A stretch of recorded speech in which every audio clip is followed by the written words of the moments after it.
Ladies and gentlemen, it's starting the bidding price of 50 lakhs. 1 crore. 1 crore. 2 crores. 2 crores. 3 crores. 3 crores.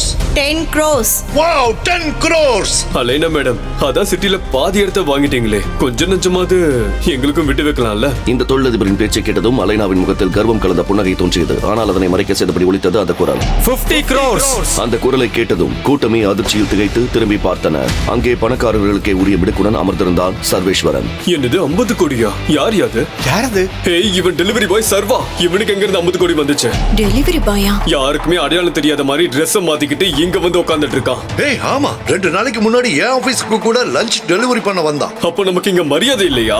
இவன மாதிரி ஒரு பிச்சைக்காரன் எப்படி நமக்கு சரிக்கு சமமா ஏலத்துல உட்காரலாம்? இவன் கிட்ட 50 கோடி இல்ல, 50 ரூபாய் கூட இருக்காது. நீங்க இந்த ஏலத்தை நிறுத்திட்டு இந்த ராஜ கம்பளத்தை அலைனா மேடம் கிட்ட கொடுங்க. ஒரு நிமிஷம் கொஞ்சம் பொறுங்க. இந்த டெலிவரி பாய் கிட்ட 50 கோடி இல்லன்னா நான் அலைனா மேடம் ஏலத்தை எதிர்த்து சேலஞ்ச் பண்றேன். 11 crores. இந்த நபர் 11 கோடி என்று கூறிய அடுத்த நொடியில் 60 crores. ஏய் டெலிவரி பாய், உனக்கு என்ன பைத்தியம் பிடிச்சிருக்கா? 60 கோடி எப்படிடா கொடுப்ப? இது மிகப்பெரிய ஏலம், குழந்தைங்க விளையாட்டு இல்ல. நீ இங்க கேக்குற விலைய உடனே இங்க கொடுக்கணும். அடுத்த நொடியில் சர்வா தன் பாக்கெட்டில் இருந்து ஒரு செக் புக்கை எடுத்து 60 கோடி ரூபாய்க்கு கையெழுத்து போட்டுக் கொண்டிருந்தான். கண்டிப்பா இந்த டெலிவரி பாய் அடிச்சு ஜெயிலுக்கு இழுத்துட்டு போகத்தான் போறாங்க. கூச்சமே இல்லாம எப்படி செக்ல சைன் பண்றான்னு பாருங்க. மேனேஜர் சார், இந்த நாயோட பேங்க் அக்கவுண்ட உடனே செக் பண்ணி பாருங்க. சர்வா எந்த ஒரு அலட்டலும் இல்லாமல் செக்கை ஏலத்தை நடத்தி வந்த வங்கி மேலாளரிடம் கொடுத்தான். சர்வா போன்ற ஒரு சாதாரண டெலிவரி பாய் ஏன் 3 கோடி ரூபாய் மதிப்புள்ள ஒரு பொருளை 60 கோடி கொடுத்து வாங்க வேண்டும்? அவனுடைய அக்கவுண்டில் உண்மையில் 60 கோடி இருக்கின்றதா? ஒரு நிமிஷம். மேலாளர் தன்னுடைய அக்கவுண்ட் டீமிற்கு கால் செய்து சர்வாவின் அக்கவுண்டை பற்றி விசாரிக்க எல்லோரும் சர்வாவை கிண்டல் செய்து கொண்டிருந்தனர். 800 crores. What's the group name? Rajan group. இந்த ஏலம் முடிஞ்சிடுச்சு. 60 கோடி ரூபாய்க்கு இந்த விலை மதிப்பற்ற கம்பளம் மிஸ்டர் சர்வேஸ்வரனுக்கு வழங்கப்படுகிறது. மேலாளர் மைக்கேல் இதை அறிவித்தவுடன் அங்கு அமர்ந்திருந்த அனைவரும் திகைத்து போனார்கள்.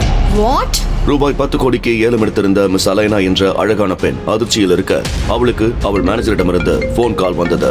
யா, அந்த ராஜகம்பளம் உங்களுக்கு கிடைச்சிடுச்சுல? சர்வான்னு ஒரு டெலிவரி பாய் இத 60 கோடிக்கு ஏலம் எடுத்துட்டா. இப்பெல்லாம் டெலிவரி பாய்ஸ் கூட 5 கோடி மதிப்புள்ள பொருளை 60 கோடிக்கு வாங்குற அளவுக்கு அதிக பணம் வச்சிருக்காங்களா? ஐ ஸ்வேர், அவன் இங்கிருந்து வெளியே வந்ததும் அவனை சும்மா விட மாட்டேன். இது எனக்கு பெரிய அசிங்கம். என்ன மேம் சொல்றீங்க? ஒரு டெலிவரி பாய் எப்படி 60 கோடிக்கு ஏலம் எடுக்க முடியும்? அவனை நல்லா செக் பண்ணீங்களா? அலைனா சந்தேகத்துடன் சர்வாவிடம் நெருங்கி சென்று அவனை உற்று கவனிக்க அப்போதுதான் ஒரு பெரிய ரகசியம் அவளுக்கு புலப்பட்டது. டைகர்? அண்டர்வேர்ல்ட் டான் முதல் போலீஸ் வரை தேடிக்கொண்டிருக்கும் யார் அந்த டைகர்? எப்படி ஒரு சாதாரண டெலிவரி பாயால் இவ்வளவு பெரிய ஏலத்தை எடுக்க முடிந்தது? உண்மையாகவே டெலிவரி பாய் வேடத்தில் ஒளிந்திருப்பது டைகர் தானா? டைகரை தேடிக்கொண்டிருந்த இன்ஸ்பெக்டர் திவாகரிடம் அந்த பெண்மணி ஹோட்டலில் நடந்த ஏல நிகழ்ச்சியின் புட்டேஜஸை கொடுத்து அனுப்ப இன்ஸ்பெக்டர் தீவிரமாக டைகரை பற்றி விசாரணை நடத்தி கொண்டிருந்தார். சர்வா, நாம வேற ஹோட்டல் போலாம். பாரு, இந்த இடம் பெரிய பணக்காரங்க போறது. என்னோட ட்ரெஸ் பாரு, ரோட்டோரமா பிச்சை எடுக்கிற பிச்சைக்காரி மாதிரி இருக்கேன். வைஷ்ணவி, இங்க பாரு, இங்க சாப்பிடுறவங்களுக்கும் நமக்கும் வானத்துக்கும் பூமிக்கும் உள்ள வித்தியாசம் மாதிரி இருக்கு. வைஷ்ணவி, நீ ரொம்ப அழகா இருக்க. நான் சேவ் பண்ண காசு எடுத்துட்டு வந்திருக்கேன். இன்னைக்கு உன் பர்த்டே வைஷ்ணவி.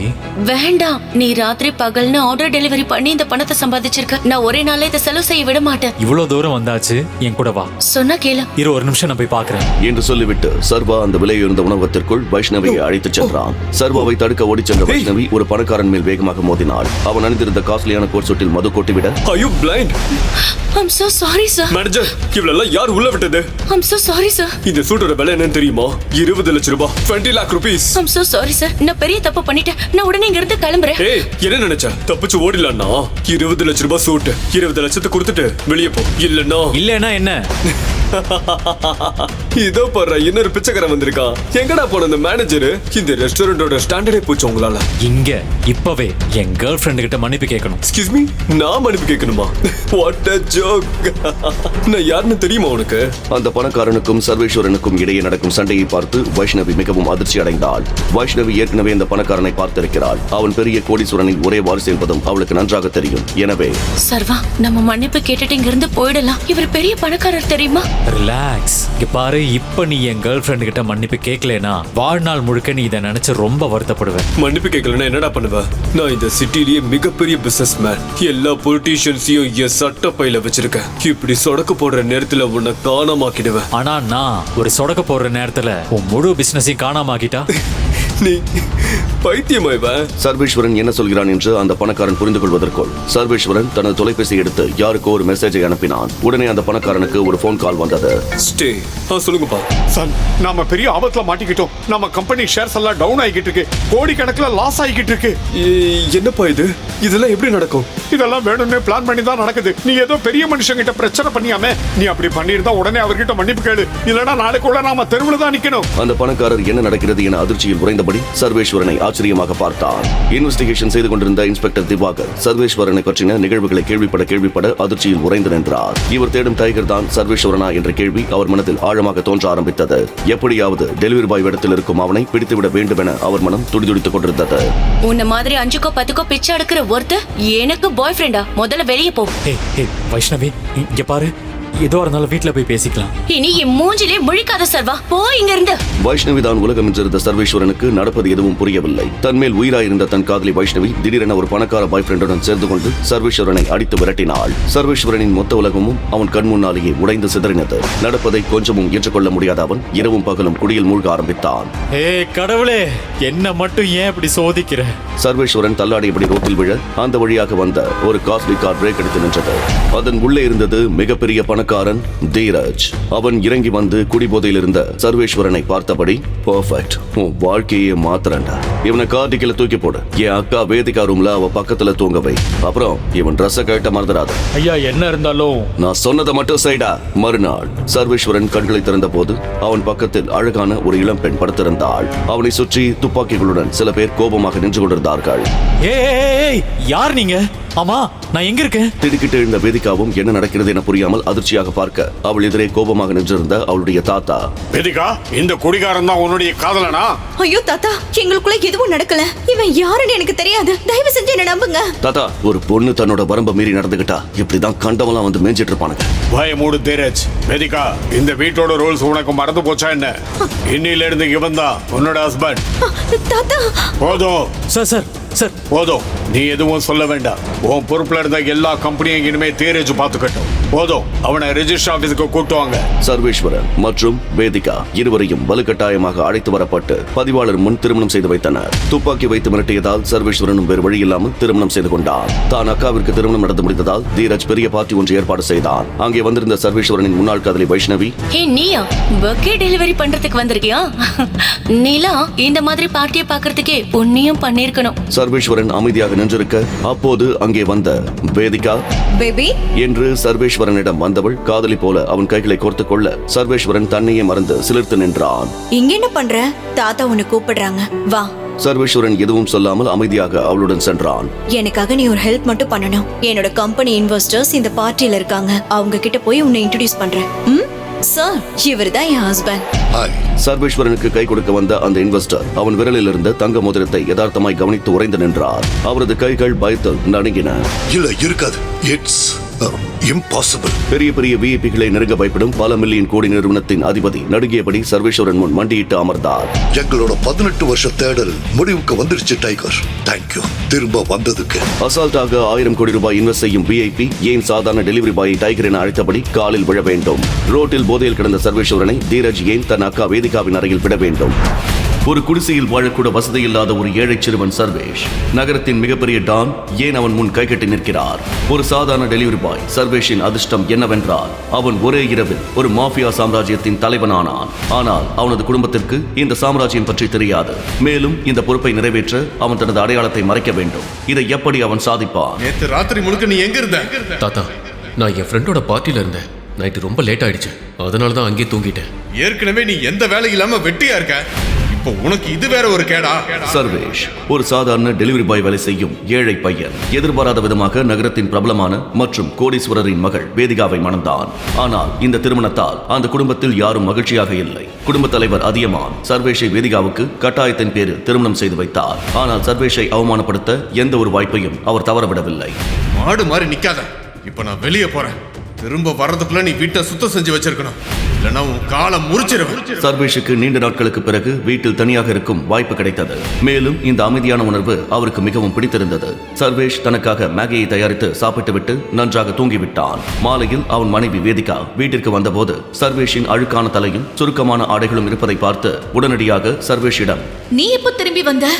நாள் முழுக்க வீட்லயே தூங்கிட்டு இருந்தியா? ஐயோ இல்ல, நான் மதியம் தான் வந்தேன். இன்னைக்கு உன் அண்ணன்ட்ட இருந்து உனக்கு போன் ஏதாவது வந்ததா? சர்வேஷ் தண்ணீர் கிளாஸை எடுத்துக்கொண்டு சோஃபாவில் அமர்ந்திருந்த வேதிகாவை நோக்கி நகர்ந்தான். வேதிகா குழப்பமான கண்களுடன் சர்வேஷை பார்த்து கொண்டே, அண்ணாவா? இல்லையே, அவன் ஏன் என்ன கூப்பிடணும்? இதை கேட்டதும் சர்வேஷ் திடீரென்று நடுங்கி குழப்பத்துடன் யோசிக்க ஆரம்பித்தான். தீரஜ் இன்னும் என் வார்த்தையை சீரியஸா எடுத்துக்கல போல இருக்கு. ஆனால் சர்வேஷ் தனது உணர்ச்சிகளை காட்டாமல் அமைதியாக அவளிடம், ஐயோ ஒன்னும் இல்ல, நான் சும்மா தான் கேட்டேன். தன் சகோதரனின் பெயரை கேட்டதும் தங்களது PR கம்பெனிகளுடன் இணைந்து பணியாற்றும் அனைத்து விஷயங்களையும் தீரஜ் சூர்யாவின் நிறுவனத்திடம் ஒப்படைத்து விட்டான் என்று வேதிகாவுக்கு நினைவுக்கு வந்தது. இதை நினைத்து வேதிகா உள்ளுக்குள் மிகவும் கோபமடைந்தாள். ஆனால் அவள் இனி அதை பற்றி யோசிக்க வேண்டியதில்லை. நேத்து நைட் நீ எங்கிருந்த என்று விசாரிக்கும் வேதிகாவின் கவனம் முழுவதும் சர்வேஷ் மீது இருந்தது. நேற்று இரவு சர்வேஷ் வீடு திரும்பாததை அவள் நினைவு கூர்ந்ததும் உள்ளுக்குள் இன்னும் சங்கடமாக உணர ஆரம்பித்தாள். அவளுக்கு சர்வேஷ் புன்னகையுடன் பதிலளித்தார். என்னோட பழைய ஃப்ரெண்டு ஒருத்தனை பார்க்க போயிருந்தேன். பேசிட்டே இருக்கும்போது ரொம்ப லேட் ஆயிடுச்சு, அப்படியே தூங்கிட்டேன். பழைய ஃப்ரெண்டா? அவர் மிஸ்டர் விக்ரம், ஹோட்டல் சஃபயர் உரிமையாளர், கரெக்டா? என்று கேட்டு வேதிகா சர்வேஷை முறைத்து பார்க்க ஆரம்பித்தாள். தனது கணவர் நகரத்தின் மிகப்பெரிய தொழிலதிபரும் மாஃபியா மன்னருமான விக்ரமின் நண்பனாக இருக்குமோ என்பதை அவளால் நம்பவே முடியவில்லை. சரியா சொன்ன, அவர்தான். சர்வேஷின் வாயிலிருந்து இவ்வளவு நேரடியான பதிலை கேட்டதும் வேதிகா அதிர்ச்சி அடைந்தாள். சில நொடிகள் யோசித்த பிறகு வேதிகா சோஃபாவில் படுத்துக்கொண்டு ஆழ்ந்த மூச்சை இழுத்துக்கொண்டே, மிஸ்டர் விக்ரம உங்களுக்கு எப்படி தெரியும்னு எனக்கு தெரியல. ஆனா நேத்து ராத்திரி முழுக்க நீங்க அவரோட பேசிட்டு இருந்தீங்கன்னு சொன்னா என்னால நம்ப முடியல. இதை சொன்ன பிறகு வேதிகா டிவி ரிமோட்டை எடுத்து டிவியை ஆன் செய்தபடியே சொன்னாள். மிஸ்டர் விக்ரம் எப்படிப்பட்டவர்னு சொல்லுங்க. சொல்ல போனா உங்ககிட்ட இவ்வளவு நேரம் பேச அவருக்கு போதுமான நேரம் இருக்கா? நீங்க எதையாவது சொல்லுவீங்க, நான் நம்பவேன்னு நினைக்கிறீங்க. சர்வேஷ் தனது 2 தோள்களையும் மேல் நோக்கி உயர்த்தினான். ஆனால் எதுவும் பேசவில்லை. போய் எனக்கு மேகி செய், நான் இன்னும் டின்னர் சாப்பிடல. சர்வேஷ் ஒரு கிண்ணத்தில் மேகியை பரிமாறிக்கொண்டிருந்த போது கதவு தட்டப்பட்டது. தாத்தா அதியமானும் வீடு திரும்பினார். அதியமான் எப்போதும் போல ஒரு விசித்திரமான பார்வையுடன் அவனை பார்த்துவிட்டு நேராக வேதிகாவை நோக்கி சென்று சோஃபாவில் அமர்ந்தபடியே, இப்ப யார் உன்னை மூட் அவுட் பண்ணுது? ஏன் முகம் இப்படி கோபமா இருக்கு? இதை சொல்லிக் கொண்டிருக்கும் போது அதியமானின் கண்கள் நேராக சமையலறையை நோக்கி சென்றன. வேதிகாவோ சர்வேஷ் ஏதோ செய்திருப்பதால் தான் அவன் தாத்தா வருத்தப்பட்டிருப்பார் என்று கவலைப்பட்டாள். தாத்தா என்னாச்சு? ஏன் கோவமா இருக்கீங்க?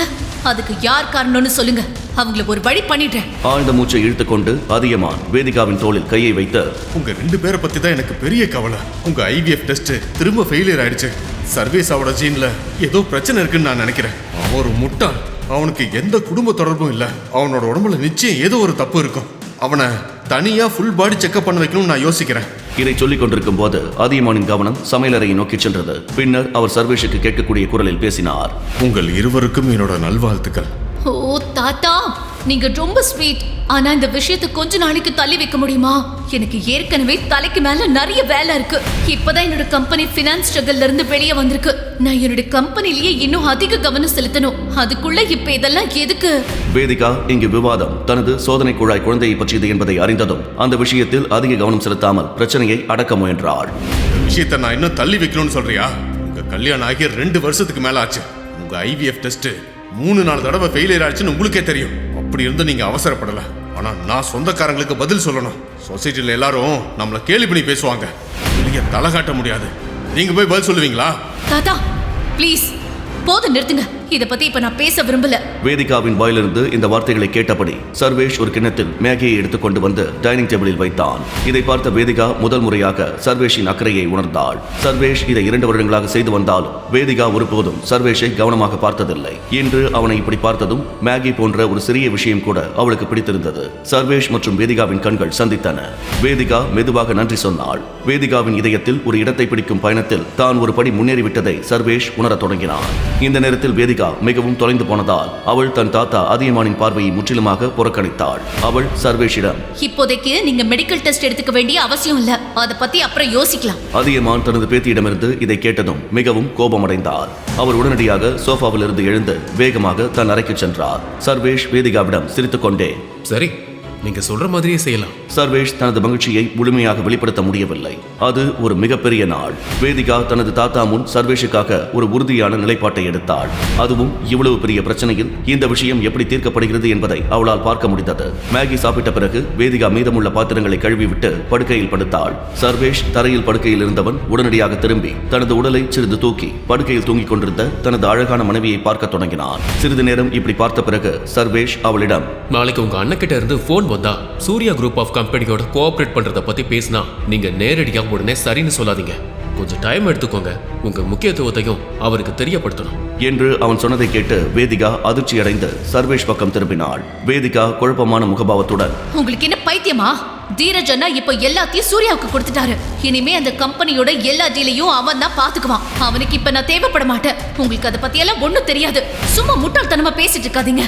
சரி, ஆனா நல்ல ஞாபகம் வச்சுக்கோ, உன்கிட்ட அவங்க ஏதாவது கேட்டா உடனே அதுக்கு சரின்னு சொல்லாத. வா, இப்போதைக்கு தூங்க என்று சொல்லிவிட்டு மெல்ல புன்னகைத்தபடியே தூங்கினான். எப்படியோ வேதிகா தன்னை நிதானப்படுத்திக் கொண்டு விளக்குகளை அணைத்த பிறகு அவளும் தூங்கிவிட்டாள். மறுநாள் வேதிகா வீட்டை விட்டு வேலைக்கு சென்ற போது சர்வேஷ் அவளை பின்தொடர்ந்து தனது ஆபீஸை நோக்கி சென்றான். சர்வேஷ் தனது உண்மையான அடையாளத்தை எல்லோரிடமிருந்தும் மறைத்து வைத்திருந்தான். வேதிகாவின் குடும்பத்தை பொறுத்தவரை அவன் ஒரு சாதாரண டெலிவரி பாய் மற்றும் ஒரு பயனற்ற மருமகன். ஆனால் உண்மையில் அவன் மாஃபியா உலகத்தின் மிகவும் சக்தி வாய்ந்த நிறுவனமான ஹவுஸ் ஆஃப் டைகர்ஸின் புதிய தலைவனாகிவிட்டான். மாஃபியா உலகில் அனைவரும் அவனை டைகர் என்று அறிந்தார்கள். இந்த நிறுவனத்தின் அடித்தளம் அவரது தந்தை ராஜனால் அமைக்கப்பட்டது. ஆனால் ராஜனின் மரணத்திற்கு பிறகு நிறுவனத்தின் பொறுப்பு அவரது விசுவாசமான தோழன் விக்ரமின் கைக்கு வந்தது. சஞ்சயின் கொலைக்கு பிறகு விக்ரம் சர்வேஷை 18 ஆண்டுகள் ஒரு அனாதை இல்லத்தில் வைத்திருந்தார். அங்கு அவருக்கு ஒவ்வொரு நாளும் கடுமையான உடல் பயிற்சி அளிக்கப்பட்டது. மேலும் அனைத்து சிரமங்களையும் எதிர்கொள்ள தயாராக இருந்தார். சர்வேஷ் திறமையானவன் என்று விக்ரம் உணர்ந்த போது அவனை ஹவுஸ் ஆஃப் டைகர்ஸ் அரியணையில் அமர்த்தினார். ஆனால் தனது உண்மையான அடையாளத்தை எல்லோரிடமிருந்தும் மறைக்க ஒரு நிபந்தனையும் விதித்தார். இந்த நிபந்தனை மீறப்பட்டிருந்தால் சர்வேஷ் இந்த அரியணையை கைகளை கழுவ வேண்டியிருக்கும். பாஸ் பதவி ரொம்ப வசதியானது. குறிப்பா எல்லாத்தையும் நம்ம கிட்ட கேட்காம தானே செஞ்சு வைக்கிற செக்ரட்டரி நம்ம கிட்ட இருக்கும்போது நாம எதுவுமே செய்ய வேண்டியதில்லை. காலையில இருந்து சாயந்தரம் வரைக்கும் டீ ஸ்நாக்ஸ் சாப்பிட்டுட்டு சில டாக்குமெண்ட்ஸ்க்கு கையெழுத்து போட்டுட்டு போயிட்டே இருக்கலாம் என்றபடி சர்வேஷ் இதையெல்லாம் யோசித்துக் கொண்டிருந்த போது அவனது அறை கதவு தட்டப்பட்டதும் செக்ரட்டரி நந்திதா உள்ளே வந்தாள். நந்திதா இளஞ்சிவப்பு நிற பாவாடை மற்றும் வெள்ளை நிற மேலாடை அணிந்திருந்தாள். இன்று அவள் மிகவும் அழகாக இருந்தாள். ஆனால் இந்த முறை நந்திதா சர்வேஷ் அவளை நீண்ட நேரம் பார்க்க வாய்ப்பளிக்கவில்லை. உடனடியாக அவனிடம், டைகர், பிஆர் குரூப் ஆஃப் கம்பெனில இருந்து கோஆபரேஷன் பண்றத பத்தி விசாரிக்க ஒருத்தர் அனுப்பியிருக்காங்க. அவர் பேரு சூர்யா என்று நந்திதா சொல்ல அவளையே பார்த்த பிறகு சர்வேஷின் கவனம் முழுவதும் அவன் தேநீர் கோப்பையில் இருந்தது. சர்வேஷ் முகத்தை உயர்த்தவே இல்லை. அவனை போக சொல்ல. தீரஜுக்கு என்னை பத்தி என்ன தெரியும்? நான் வேதிகா மட்டும்தான் இதை பத்தி பேசுவான்னு சொன்னாலும் ஏன் அவன் புது ஆளுங்களை அனுப்புறான்? ஒருவேளை அவன் அதை என்கிட்ட நேரடியா எதிர்பார்க்கிறானோ என்று சர்வேஷ் தனக்குள் யோசித்துக் கொண்டு தேநீர் கோப்பையை காலி செய்தான். சூர்யா பிஆர் குழுமத்தின் ஆடம்பரமான அலுவலகத்தின் முதல் தளத்தில் காத்திருந்தான். ஆனால் நந்திதா அவனை அங்கிருந்து வெளியேறச் சொன்ன போது சூர்யாவுக்கு மிகவும் அவமானமாக இருந்தது. அவன் தோல்வி செய்தியுடன் திரும்பி வந்து தீரஜிடம் நடந்ததை சொன்ன போது தீரஜின் முகம் கோபத்தால் சிவந்தது. தீரஜ் முற்றிலும் உதவியற்றவனாக இருந்தான். இப்போது அவனுக்கு வேதிகாவை அழைப்பதை தவிர வேறு வழி இல்லை. மறுபுறம் வேதிகா தன் தாத்தாவுடன் ஷாப்பிங் செய்து கொண்டிருந்தாள். அப்போது அவளுடைய தொலைபேசி ஒலித்தது. வேதிகா தன் பாக்கெட்டிலிருந்து போனை எடுத்து பார்த்தாள். தீரஜிடமிருந்து அழைப்பு வருவதை பார்த்தாள். வேதிகா அழைப்பை எடுத்து ஸ்பீக்கரை ஆன் செய்தாள். ஹலோ அண்ணா, என்ன விஷயம்? இன்னைக்கு உன் அண்ணனுக்கு ஒரு உதவி தேவை. உன்னால மட்டும்தான் செய்ய முடியும். எனக்காக செய்வியா? என்னண்ணா சொல்ற? எனக்கு ஒண்ணுமே புரியலையே. அம்மா, அது என்ன விஷயம்னா, எங்களுக்கும் பிஆர் குரூப் ஆஃப் கம்பெனிஸுக்கும் ஒரு அக்ரிமெண்ட் சைன் ஆயிருக்கு. அதை நீ தான் டீல் பண்ணணும்னு நான் முடிவு பண்ணியிருக்கேன். நாளைக்கு நீ பிஆர் குரூப் ஹெட் ஆஃபீஸுக்கு போய் அவங்க கிட்ட இதை பத்தி பேசணும். நியூ பேக்கேஜ் அக்ரிமெண்ட்ல நீ கையெழுத்து போடணும் என்று சொன்னதை கேட்டதும் நேற்று இரவு சர்வேஷ் சொன்னது எல்லாம் திடீரென்று வேதிகாவின் மனதில் மின்ன ஆரம்பித்தது. அத்துடன் வேதிகா பல்லை கடிக்க ஆரம்பித்தாள். அவள் ஒளிபெருக்கியிலிருந்து தொலைபேசியை எடுத்துவிட்டு சொன்னாள், சாரி அண்ணா, நீ இந்த விஷயத்த சூர்யா கிட்டேயே ஒப்படைச்சிருந்தா எப்பவோ இந்த விஷயம் முடிஞ்சிருக்கும். வேற யாரையும் அவருக்கு பதிலா மாத்த வேண்டிய அவசியம் இல்லைன்னு நினைக்கிறேன். சூர்யா கிட்ட பொறுப்பு கொடுத்துருங்க. சரி, போலாம். எனக்கு நிறைய வேலை இருக்கு. நான் அப்புறம் பேசுறேன். அண்ணன் கிட்ட என்ன சொல்ற வேதிகா? இதோட பின் விளைவுகள் என்னவா இருக்குன்னு உனக்கு தெரியுமா என்று கடிந்து கொண்டார். அவரை பொறுத்தவரை வேதிகா தனக்கு வந்த ஒரு நல்ல வாய்ப்பை தீரஜ் அவளை அழைத்து அவளிடம் கேட்டான். ஆனால் வேதிகா மறுத்துவிட்டாள். வேதிகா தனது தொலைபேசியுடன் கடையிலிருந்து வெளியே வந்தாள். அதியமான் கோபத்தில் கால்களை தட்டிக்கொண்டே வேதிகாவை சிறிது நேரம் தனியாக விட்டுவிட்டார். வேதிகா சுற்றுமுற்றும் பார்த்துவிட்டு மாலில் உட்கார இடம் கிடைத்த இடத்தில் அமர்ந்தாள். அவள் போனில் சர்வேஷுக்கான மெசேஜை டைப் செய்ய ஆரம்பித்தாள். மறுபுறம் சர்வேஷ் விக்ரமுடன் போனில் பேசிக் கொண்டிருந்தான். அவர்கள் இருவரும் இன்று ஒன்றாக மதிய உணவு சாப்பிட திட்டமிட்டிருந்தனர். சர்வேஷ் அழைப்பை துண்டித்தவுடன் வேதிகா தனக்கு மெசேஜ் அனுப்பியிருப்பதை கண்டான். அதில் கொஞ்ச நேரத்துக்கு முன்னாடி எனக்கு தீரஜானா கிட்ட இருந்து போன் வந்தது. இப்போ நான் பிஆர் குரூப்புக்கு ஒத்துழைக்கணும்னு சொல்லிட்டு இருந்தான். நான் மறுத்துட்டேன். இப்போ நான் என்ன செய்யணும் என்று வேதிகா மெசேஜ் அனுப்பியிருந்தாள். சர்வேஷ் இந்த செய்தியை படித்ததும் அவரது இதயம் மகிழ்ச்சியால் துள்ளியது. தன் மனைவி தன் பேச்சை கேட்டு கீழ்ப்படிய ஆரம்பித்தது சர்வேஷ் மகிழ்ச்சி அடைந்தான். இப்போதைக்கு நீ கொஞ்சம் வெயிட் பண்ண, கவலைப்பட வேண்டாம். உன் அண்ணா திரும்ப உன்னை காண்டாக்ட் பண்ணுவான். இன்னைக்கு இல்லைனாலும் நாளைக்கு. ஆனா அவங்க உனக்கு நல்லதுன்னு பேசுற வரைக்கும் நீ ஒத்துக்காத. உனக்கு ஏதாவது கொடுத்தா மட்டுமே ஒத்துக்க. இந்த செய்தியை அனுப்பிய பிறகு சர்வேஷ் தனது செல்போனை சட்டைப்பையில் வைத்துக் கொண்டு தனது அலுவலகத்தை விட்டு வெளியேறினான்.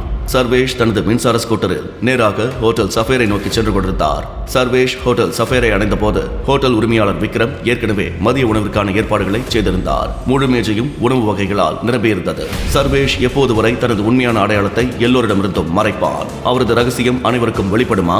வேதிகா தனது சகோதரர் தீரஜுக்கு முன் என்ன நிபந்தனைகளை வைப்பாள்? சர்வேஷ் மாஃபியா சாம்ராஜ்யத்தின் தலைவன் என்ற பொறுப்பை கையாள முடியுமா? வெல்கம் டைகர், வா இங்க உட்காரு. விக்ரம் சர்வேஷை பிரதானமாக இருந்த நாற்காலியில் உட்காரச் சொன்னார். அவரும் சர்வேஷின் அருகில் இருந்த நாற்காலியில் அமர்ந்தார். அதன் பிறகு விக்ரம் கைத்தட்டியவுடன் கருப்பு உடையில் ஒரு மனிதன் அறைக்குள் நுழைந்தான். அவன் கையில் ஒரு சிறிய பெட்டி இருந்தது. விக்ரம் அந்த மனிதனின் கையிலிருந்து பெட்டி எடுத்து சர்வேஷை பார்க்க ஆரம்பித்தான். அந்த மனிதன் அங்கிருந்து சென்ற பிறகு விக்ரம் பெட்டியை சர்வேஷை நோக்கி நீட்டி, நான் இதை உனக்காகவே தயாரிச்சேன்.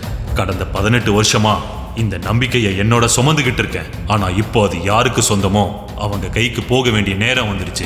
இல்ல அங்கிள், இப்ப என்னால இதை ஏத்துக்க முடியாது. நீ இப்படி சொல்றதால எந்த பிரயோஜனமும் இல்ல டைகர். நீ கொஞ்சம் பலவீனமா இருக்க. இதுக்கு மேலேயும் பலவீனம் ஆயிடக்கூடாது. அதனாலதான் நான் உனக்காக இதை கண்டுபிடிச்சேன் என்று விக்ரமின் வாயிலிருந்து இந்த வார்த்தைகள் வந்தவுடன் அவரது தொலைபேசி ஒலிக்க தொடங்கியது. தொலைபேசியை எடுத்ததும் விக்ரமின் முகபாவங்கள் மிகவும் தீவிரமானது. அழைப்பை துண்டித்த பிறகு விக்ரம் சர்வேஷிடம், சாரி டைகர், இன்னைக்கு நீ தனியா தான் லஞ்ச் சாப்பிடணும்னு நினைக்கிறேன். எனக்கு கொஞ்சம் முக்கியமான வேலை வந்துருச்சு. நான் உடனே போய் ஆகணும். இந்த கிஃப்டை வாங்கிக்க. நான் உனக்கு அட்வான்ஸா கொடுக்குற பர்த்டே கிஃப்டா வச்சுக்கோ. எனக்கு புரியுது. சீக்கிரமா போய் உங்க வேலையை முடிங்க.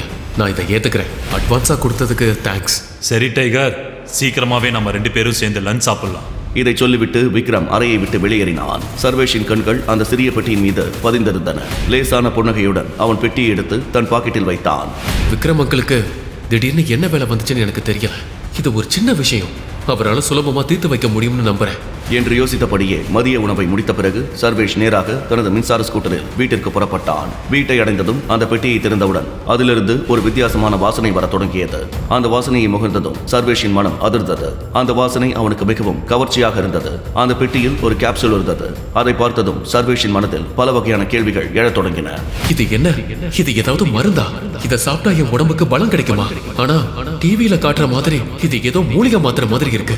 யாரோ விக்ரம் அங்கிளை முட்டாளாக்கிட்டாங்கன்னு நினைக்கிறேன் என்று யோசித்த சர்வேஷ் அந்த மருந்தை எடுத்துக்கொள்ள முடிவு செய்தான். அவன் மாத்திரையை வாயில் போட்டவுடன் தண்ணீர் தேவைப்படாமல் கேப்சூல் உடனடியாக உருகி அவன் தொண்டைக்குள் சென்றது. திடீரென்று அவன் அதிர்ச்சி அடைந்தான். அவன் பயந்து போனான். ஏன் மாத்திரையை எடுத்துக்கொண்டோம் என்று வருந்தினான். விக்ரம் தனக்கு எந்த தீங்கும் செய்ய மாட்டார் என்றாலும் மாத்திரையில் ஏதோ பிரச்சனை இருப்பதாக சர்வேஷ் உணர்ந்தான். அது அவனை கொன்றுவிடுமோ என்று பயந்தான். மாத்திரையை வாந்தியெடுக்க வேண்டும் என்று அவன் யோசித்துக் கொண்டிருந்த போது திடீரென்று அவனுக்கு வயிற்றில் ஒரு கூர்மையான வலி ஏற்பட்டது. சில நொடிகளில் அவன் உடல் முழுவதும் நடுங்கத் தொடங்கியது. சிறிது நேரத்திலேயே சர்வேஷ் மயக்கமடைந்தான். அவன் கண்களை திறந்தபோது இரவு நெருங்கிவிட்டது. சர்வேஷ் குழப்பத்தில் இருந்தான்.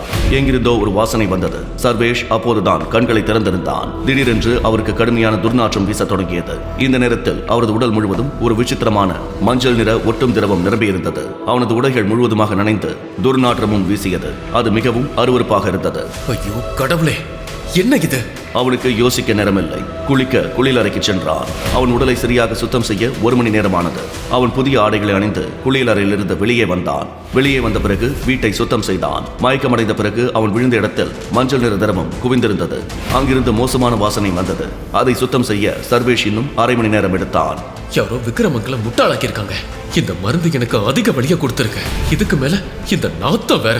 இந்த மருந்து இன்னும் எத்தனை சைடு எஃபெக்ட்ஸ் கொடுக்க போகுதுன்னு எனக்கு தெரியல என்று சர்வேஷ் யோசித்தான். அறை சுத்தம் செய்யப்பட்டவுடன் வேதிகாவும் அதியமானும் வீடு திரும்பினார்கள். சர்வேஷ், டின்னர் ரெடி பண்ணிட்டியா? எனக்கு கொஞ்சம் வெளியில வேலை அதிகமா இருந்ததால டின்னர் செய்ய முடியல. இன்னைக்கு நாம ஏன் வெளியில போய் சாப்பிடக்கூடாது? இதுக்கு முன்னாடி இப்படிலாம் நீ சாக்கு சொல்லி நாங்க கேட்டதே இல்லையே. தினமும் நீ வீட்டில் தானே இருப்ப. செய்யறதுக்கு எந்த வேலையும் இருக்காது.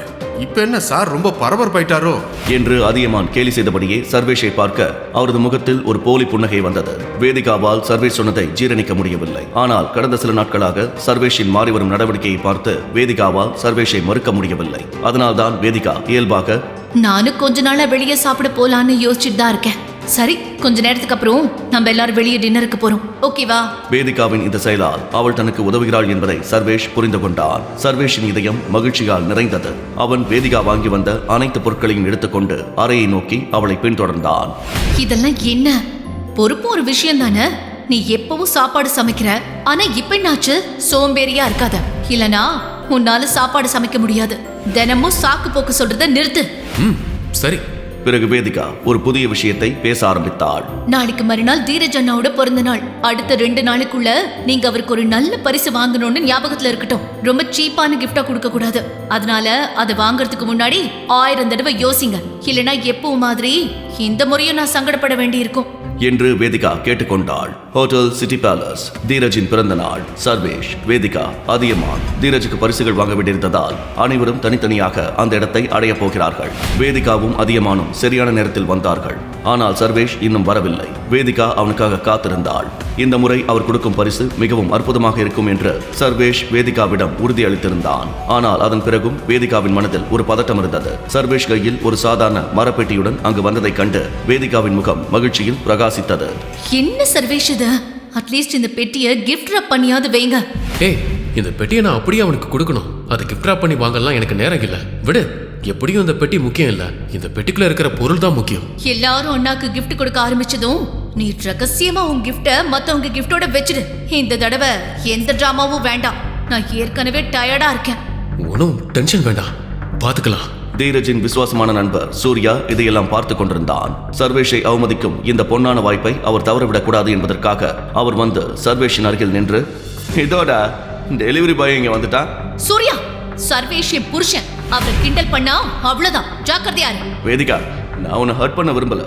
ஆனா இந்த ஆள் இப்போ உன்ன மாதிரி ஒரு கோடீஸ்வர பொண்ணை கல்யாணம் பண்ணின அப்புறமும் எப்போதான் பிச்சைக்கார மாதிரி வாழ்றதை நிறுத்துவாங்கிறத நீ புரிஞ்சுக்கணும். சர்வேஷ், நீ கண்டினியூ பண்ணு, நான் இங்க எந்த சீனும் போட விரும்பல என்று சொல்லியபடியே திடீரென்று சூர்யா எழுந்து சர்வேஷை நோக்கி விரலை காட்டி, அட்டிங், ரொம்ப தைரியம்டா உனக்கு. மனசுல என்ன நினைச்சிட்டு இருக்க? நீ எப்பவும் டெலிவரி பாய் தான்டா. வேதிகாவை கல்யாணம் பண்ணிக்கிட்டா பிச்சைக்காரன் பெரிய புடுங்கி ஆயிடுவியா? நான் எவ்வளவு யூஸ்லெஸ் ஆகியிருந்தாலும் பரவாயில்ல, ஆனா பிஆர் குரூப்ஸ் ஒரு குப்பைன்னு நினைச்சேன். தூக்கி வீசின உன்னை விட நான் ரொம்ப பெட்டரானவன் தான். என்னடா திமிரா பேசுற என்று சொல்லிக்கொண்டே சூர்யா சர்வேஷை நோக்கி வேகமாக வர ஆரம்பித்தான். இந்த காட்சியை பார்த்த பலர் கண்களை மூடிக்கொண்டனர். விஷயம் மிகவும் சூடு பிடித்திருந்தது. சூர்யாவின் உடல் மிகவும் தசைப்பிடிப்புடன் இருந்தது. நகரின் மிகப்பெரிய ரவுடிகளுடன் அவனுக்கு நிறைய தொடர்புகள் இருந்தது. சர்வேஷ் அவன் முன்னால் பறக்கும் சர்கை போல தெரிந்தான். ஒரு குத்தினால் அவன் எங்கு சென்று விழுவான் என்று யாருக்கு தெரியும்? ஆனால் அதன் பிறகும் அவன் சூர்யாவுடன் குழப்பம் விளைவிக்க ஆரம்பித்தான். அங்கிருந்தவர்கள் இதை பார்த்து கிசுகிசுக்க ஆரம்பித்தனர். அவ்வளவுதான், இன்னைக்கு சோலி முடிஞ்சது. இன்னைக்கு நைட்டு சர்வேஷ்க்கு சங்கு தான். அவனுக்கு அப்படிதான் வேணும். அவனுக்கே அவனை யாருன்னு தெரியல. சூர்யா கிட்ட எகத்தாளமா நடந்துகிட்டா இப்படித்தான். அங்கே விருந்துக்கு வந்தவர்கள் இதையெல்லாம் தாழ்ந்த குரலில் விவாதித்துக் கொண்டிருந்தார்கள். ஆனால் யாரும் சூர்யாவை தடுக்க முன்வரவில்லை. சர்வேஷ் அடிபடுவதை அனைவரும் பார்க்க விரும்பினர். சர்வேஷ் அவனிடத்தில் நின்று கொண்டிருந்தான். அவன் உடல் மொழியில் எந்த மாற்றமும் இல்லை. அவன் முகத்தில் எந்த பயமும் தெரியவில்லை. சூர்யா சர்வேஷை நோக்கி குத்துவதற்காக கையை நீட்டியவுடன் சர்வேஷ் உடனடியாக அவன் கையை பிடித்து கடுமையான தோணியில் பேசினான். நீ எதுக்கு மேலையும் என்ன கொல்ல ஆசைப்படுறியா? நான் ஒரு ரத்தத்தை குடிப்பம் பாருடா என்ற வார்த்தைகள் ஆத்திரத்துடன் சூர்யாவின் வாயிலிருந்து வந்தவுடன் சர்வேஷ் தனது மணிக்கட்டை லேசாக திருப்ப முதலில் அனைவரின் காதுகளிலும் ஒரு தெளிவான சத்தம் கேட்டது. அதன் பிறகு சூர்யாவின் வாயிலிருந்து ஒரு குரல் வந்தது. நீ என்ன அவ்வளவு வெறுக்கிறியா? உனக்கு ஏன் என் மேல வெறுப்பு வருத? நான் உன்னை தொடும்போது உனக்கு நாத்தம் அடிக்குதா என்று சொல்லியபடியே சர்வேஷ் சூர்யாவின் மார்பில் பலமாக குத்தினான். அவன் காற்றில் பறந்து சில அடி தூரத்தில் விழுந்தான். இதை பார்த்த சர்வேஷ் அதிர்ச்சி அடைந்தான். அவனுக்கு எப்படி இவ்வளவு சக்தி திடீரென்று வந்தது? விக்ரமிடமிருந்து அவனுக்கு கிடைத்த கேப்சூலின் மந்திரமா? என்ன இது? அவருக்கு என்னாச்சு? அவரால எப்படி இதெல்லாம் செய்ய முடியுது? நோஞ்சா மாதிரி இருந்த சர்வேஸ்க்கு எங்கிருந்து இவ்வளவு தைரியம் வந்தது? அவரோட பயம் எங்க போச்சு? சூர்யா வலியால் துடித்து தரையில் விழுந்தான். அதே நேரத்தில் வேதிகாவின் தாத்தா அதியமான் சர்வேஷை நோக்கி வந்து அவன் முகத்தில் பலமாக அறைந்தார். இந்த திடீர் தாக்குதலில் இருந்து சர்வேஷ் மீள முடியாமல் தடுமாறி 2 அடிகள் பின்னோக்கி நகர்ந்தான். உன்னை பத்தி நீ என்ன நினைக்கிற? இன்னைக்கு தீரஜோட பிறந்த நாள், ஒரு சந்தோஷமான நாள். எவ்வளவு தைரியம் தான் இப்படி ஒரு பிரச்சனை பண்ணுவேன்? சர்வேஷும் அதியமானை கோபமாக பார்த்து கொண்டிருந்தான். மற்றவர்கள் உதவியுடன் சூர்யா மெதுவாக தரையிலிருந்து எழுந்தபடியே, உனக்கு கொல்லலனா என் பேர் சூர்யா என்னடா என்று சொல்லிக்கொண்டே சூர்யா தனது செல்போனை எடுத்து ஒரு எண்ணை டயல் செய்தான். எல்லோரும் சர்வேஷை பார்த்துக் கொண்டிருந்த போது சர்வேஷ் தனது இடத்தில் நின்று அதியமானை பார்த்துக் கொண்டிருந்தான். சர்வேஷ் தொடர்ந்து தன்னை பார்த்துக் கொண்டிருப்பதை அதியமான் கவனித்த போது அவர் மிகவும் பயப்படத் தொடங்கினார். எனக்கும் வேதிகாவுக்கும் கல்யாணம் ஆகி 2 வருஷம் ஆயிடுச்சு. என் பக்கம் நியாயத்தை நீங்க புரிஞ்சுக்கவே இல்லை. எப்ப பார்த்தாலும் என்ன அவமானப்படுத்திட்டே இருந்தீங்க. இந்த அறை எனக்கு எப்பவும் ஞாபகம் இருக்கும். நீங்க 2 வருஷமா வளர்த்த நாய் இப்ப வெளியே போகுது. ஆனா இந்த முறை அது குலைச்சிட்டு போகல, கடிச்சிட்டு போகுது. நான் உங்க குடும்பத்துக்கு திரும்ப வரணும்னா தீரஜ் என் காலில் விழுந்து மன்னிப்பு கேட்கணும் என்று கர்ஜிக்க வேதிகாவின் கண்கள் சர்வேஷ் மீது மட்டுமே நிலைத்திருந்தன. சர்வேஷ் இப்படி நடந்து கொள்வதை பார்த்து ஒரு அந்நியனைப் போல அவன் முற்றிலும் மாறிவிட்டான் என்று உணர்ந்தாள். மறுபுறம் சர்வேஷின் வார்த்தைகளை கேட்டதும் அங்கிருந்த அனைவரும் அதிர்ச்சி அடைந்தனர். சர்வேஷ் போன்ற ஒரு சாதாரண மனிதன் வாயிலிருந்து இப்படிப்பட்ட வார்த்தைகளை பயன்படுத்துவான் என்று யாரும் நினைத்திருக்க மாட்டார்கள். அவனை நிறுத்த, அவனை போக விடாத என்று சூர்யா கட்டளையிட்டான். யாரும் தன்னை கேட்கவில்லை என்பதை கண்ட சூர்யா எப்படியோ சர்வேஷை நோக்கி ஓடிச் சென்று அவரது காலை பிடித்துக் கொண்டு, யார் இங்கிருந்து போக சொன்னது? நான் சொன்னது உனக்கு கேட்கலையா? சூர்யா பேசி முடித்தவுடன் 10 கருப்பு ஸ்கார்பியோ கார்கள் அந்த ஹோட்டலின் முன் வந்து நின்றன. இன்றைய விருந்து ஒரு திறந்த வெளியில் நடைபெற்றதால் எல்லோரும் இந்த காட்சியை எளிதாக பார்க்க முடிந்தது. சிறிது நேரத்தில் 30க்கும் மேற்பட்டோர் அந்த கார்களில் இருந்து வெளியே வந்தனர். கைகளில் தடிகள் மற்றும் கத்திகளை பிடித்தபடி, சேகர் தாதா, கடைசியா நீங்க வந்துட்டீங்களா என்று சொல்ல அந்த மனிதன் தலையை அசைத்து கத்தியை காற்றில் அசைத்தபடி, சூர்யா, என்ன பிரச்சனை? எந்த நாயை நான் அடிச்சு விரட்டணும் சொல்லு. சேகர் தாதா, இதோ இவன் தான் என்று சூர்யா உடனடியாக சர்வேஷை நோக்கி சொல்ல, அப்போ சூர்யாவை அடிச்சது நீதானா? அவன் என் ஃப்ரெண்டுன்னு உனக்கு தெரியாதா? நாள் முழுக்க குறைக்க மட்டுமே தெரிஞ்ச நாய்க்கு எப்படி கடிக்கணும்னு பாடம் கற்றுக் கொடுக்க வேண்டியது அவசியம் இல்லையா? சின்ன பையன் தற்பெருமை பேசுற. உனக்கு கோபம் அதிகம்னு எனக்கு புரியுது. ஆனா இன்னைக்கு வரைக்கும் யார் என்கிட்ட இப்படி பேசலான்னு உனக்கு தெரியுமா? மற்றவங்க உன்கிட்ட எப்படி பேசினாலும் எனக்கு கவலை இல்லை. ஆனா நீ என்கிட்ட இப்படி பேசினா ரொம்ப வருத்தப்படுவேன். சேகர் தாதா தன் தோளில் வைத்திருந்த கத்தியை சர்வேஷ் ஒரு முறை கூட பார்க்கவில்லை. உண்மையாவே உனக்கு கொஞ்சம் திமிரு அதிகம்தான். உன்ன மாதிரி ஆள் முன்னாடி நான் திமிரு பிடிச்சவனா இருக்க முடியாதா? பார்க்கலாமா?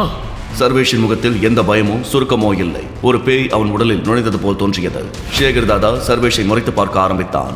ஏன் என்று தெரியவில்லை. ஆனால் சேகர் தாதா சர்வேஷை ஓரளவு பழக்கமானவனாக கண்டான். ஆனால் சர்வேஷை முன்பு எங்கே பார்த்தான் என்பதை அவனால் சரியாக நினைவில் கொள்ள முடியவில்லை. என்ன உனக்கு என்ன அடையாளம் தெரியலையா சேகர்? என்ன நல்லா பார்த்து ஞாபகப்படுத்திக்கோ என்று சொல்ல அதை சற்றும் பொருட்படுத்தாத சேகர் தன் கத்தியை சர்வேஷை நோக்கி ஓங்க. அப்போது சர்வேஷின் விரலிலிருந்து ஒரு மோதிரம் கீழே விழுந்தது. உருண்டு சேகர் தாதாவின் காலின் அடியில் நின்றது. சேகர் தாதா அந்த மோதிரத்தை எடுத்த போது அவர் தனது கைகளை நெருப்பில் சுட்டது போல உணர்ந்தான். அது உடனடியாக சர்வேஷின் காலில் விழுந்து கெஞ்ச தொடங்கினான். டைகர், என்ன மன்னிச்சிருங்க டைகர். நான் உங்களை மறந்துட்டேன். Sorry tiger. சர்வேஷின் ரகசியம் இப்போது அனைவருக்கும் தெரிய போகிறதா? அவன் இப்போது தனது உண்மையான அடையாளத்தை அனைவருக்கும் வெளிப்படுத்த வேண்டுமா? சர்வேஷ் சேகர் தாதாவை மன்னிப்பாரா? சூர்யா சர்வேஷ் பற்றிய உண்மையை கண்டுபிடிக்கும் போது என்ன நடக்கும்? எல்லாவற்றிற்கும் மேலாக சர்வேஷுக்கும் பிஆர் குழுமத்திற்கும் என்ன தொடர்பு? விக்ரம் கொடுத்த மாத்திரையால் ஏதேனும் பக்க விளைவுகள் ஏற்படுமா? இந்த ரகசியங்கள் அனைத்தும் ஒரே கிளிக்கில் உங்களுக்கு தெரிய வேண்டுமா? உடனடியாக பாக்கெட் எஃப்எம் ஆப்பை டவுன்லோட் செய்து இந்த பிளாக் பஸ்டர் கதையை கேளுங்கள். லிங்க் டிஸ்கிரிப்ஷனில் கொடுக்கப்பட்டுள்ளது.